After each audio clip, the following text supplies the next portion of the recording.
A Ravens player dropped a line that shocked everyone. Our season ended in week 1.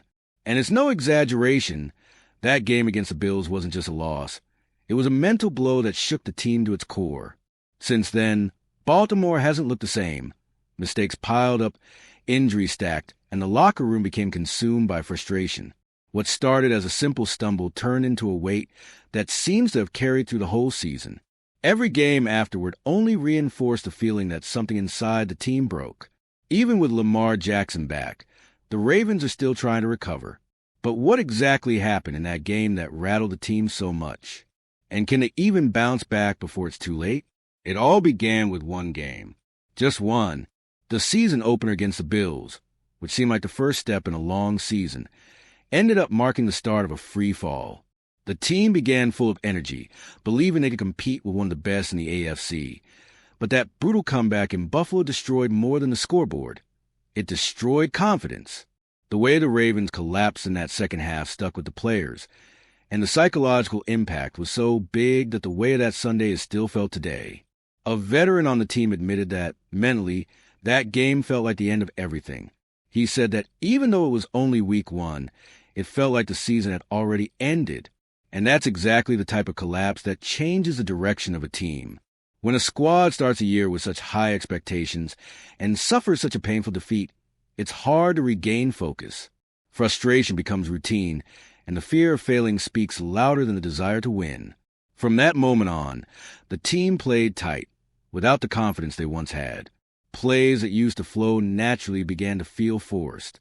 The defense, one to pillar the team, started making silly mistakes. The offense, usually explosive, got stuck.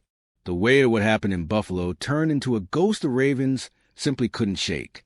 What makes this even more symbolic is how a single loss can become something far bigger than a result. It was in week 1 that Baltimore began to lose something no statistic can show: emotional balance. And when a team loses that, everything else collapses along with it, from plays on the field to the locker room atmosphere. And that's exactly where the second part of this story begins. Because what came after that opener revealed a problem much deeper than just a loss on the field. After that defeat to the Bills, what was already bad got worse inside the locker room. The Baltimore Sun published an extensive report with over 20 sources within the organization, and what emerged was alarming. A team that had lost control. Players, coaches, and even front office members described a heavy environment, full of tension and distrust. Trust between parties began to erode, and the group, once united, split between those who still believed in recovery and those who already saw the season as lost. Problems that used to be hidden began surfacing. Communication between offense and defense became confusing. Practices grew tense, and the locker room reflected the mounting frustration. The week 1 loss wasn't just a stumble. It was a spark that revealed everything wrong behind the scenes. When internal trust breaks, it doesn't matter how much talent a team has. Mistakes start appearing on the field inevitably. What stood out most in the report was how mentally drained the team seemed so early in the season. Players talked about lack of energy, difficulty responding, and even about the feeling that the team never recovered from the first game. This shows that the collapse wasn't just technical, it was emotional. And this type of fatigue is the hardest to fix because it doesn't get solved with a single play or a motivational speech. It seeps in, grows, and becomes a structural problem. From that point on, Baltimore stopped being the disciplined, solid team it had always been. Losses piled up, injuries appeared, and little by little, the remaining confidence disintegrated. What had once been one of the most stable franchises in the AFC now looked lost inside its own locker room. And that feeling of disorder only grew when an old trauma returned to haunt the team, and it had a familiar name and address: the Buffalo Bills. The Ravens had already suffered at the hands of the Buffalo Bills before. In fact, the wound started last season when Baltimore was eliminated by Josh Allen and company in the playoffs. Facing them again in the 2025 opener, and losing so painfully reignited everything the team had tried to forget. The narrative repeated, and what was meant to be a fresh start turned into a continuation of a nightmare. That Bills comeback was more than just a result. It was a cruel reminder. A reminder that Baltimore hadn't yet overcome its own limits. And when a team starts a season reliving the same trauma that ended the previous one, The psychological impact is devastating. Players began doubting their own abilities, pressure mounted, and every mistake seemed to confirm that something was broken inside the franchise. The following weeks only reinforced this idea. A heavy loss to the Kansas City Chiefs exposed weaknesses that had been growing, and the team seemed incapable of responding. It was as if every opponent simply reopened the wounds left by Buffalo. The pattern repeated. Strong starts, second-half collapses, and frustrated faces on the bench. It became clear that the problem was no longer tactical. It was emotional. Past and present became completely intertwined. The trauma from last season and the Week 1 collapse combined to drain the team's competitive soul. And when that happens, even individual talent isn't enough to save a team. But it would get even worse when the roster's main name, the heart of the offense, was taken off the field.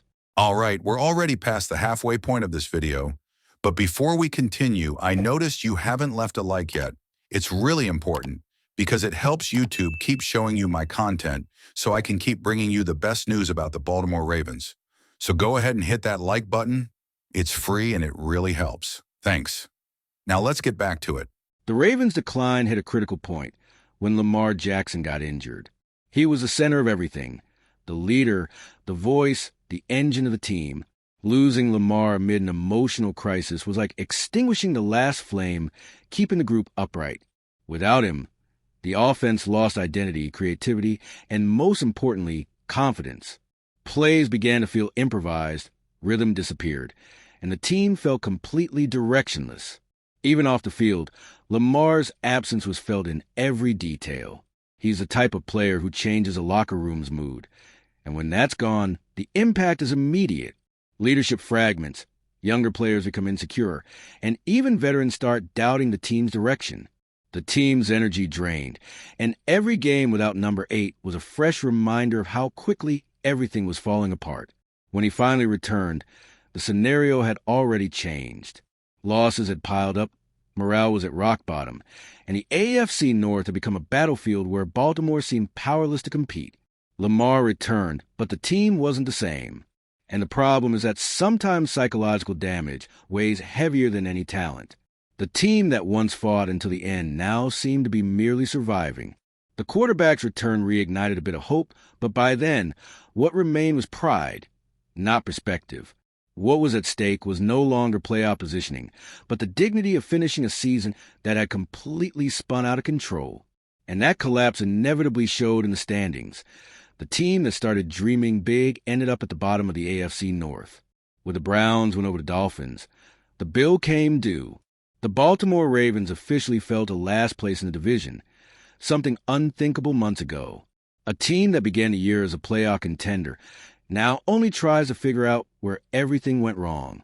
Losses, injuries, and emotional chaos created a spiral that was hard to stop, and even Lamar's return wasn't enough to change the outcome. The AFC North, one of the toughest divisions in the NFL, doesn't forgive weakness. While rivals found rhythm, the Ravens lost control. Every game seemed like a reminder of how far the team had strayed since that Week 1 collapse. And the most frustrating part is that the fall wasn't caused only by technical mistakes, but by something deeper. The loss of collective trust, the invisible link that keeps a team competitive. Now, the challenge isn't just to finish the season with dignity. It's to rebuild what was destroyed internally. The coaching staff must restore morale, reclaim identity, and above all, erase the shadow left by the Bills. The path is long but necessary, because without a real change in mindset, Baltimore will continue to reflect a team lost in its own chaos. The Ravens' fate in 2025 seems sealed, but the big question is what this collapse will mean moving forward. Will it serve as a turning point? Or will it be remembered as the moment one of the NFL's most solid teams completely lost its essence? The 2025 Ravens season is undoubtedly marked by a weight that started in Week 1. The loss to the Bills left scars that extended into the locker room, affected performance on the field, and turned every subsequent game into a mental challenge as big as a physical one. Injuries, consecutive losses, and pressure inside the team only reinforce how that season-opening loss became a turning point for the worse. Even with Lamar Jackson back, the challenge is bigger than ever. The question remains, Will the Ravens overcome this ghost and regain lost confidence? Or will this season be remembered as the moment the team lost its way? The answer is yet to come, but one thing is clear. The shadow of Week 1 still looms over Baltimore, and every game from now on will be decisive in showing whether they can rise or continue falling. And if you, just like me, are passionate about the world of football and want to learn more about the Ravens' legacy, don't leave this video without sharing it with that friend who is also a Baltimore Ravens fan and will love this content. See those video suggestions on your screen? The first one was handpicked just for you, and the other is a recommendation from YouTube itself.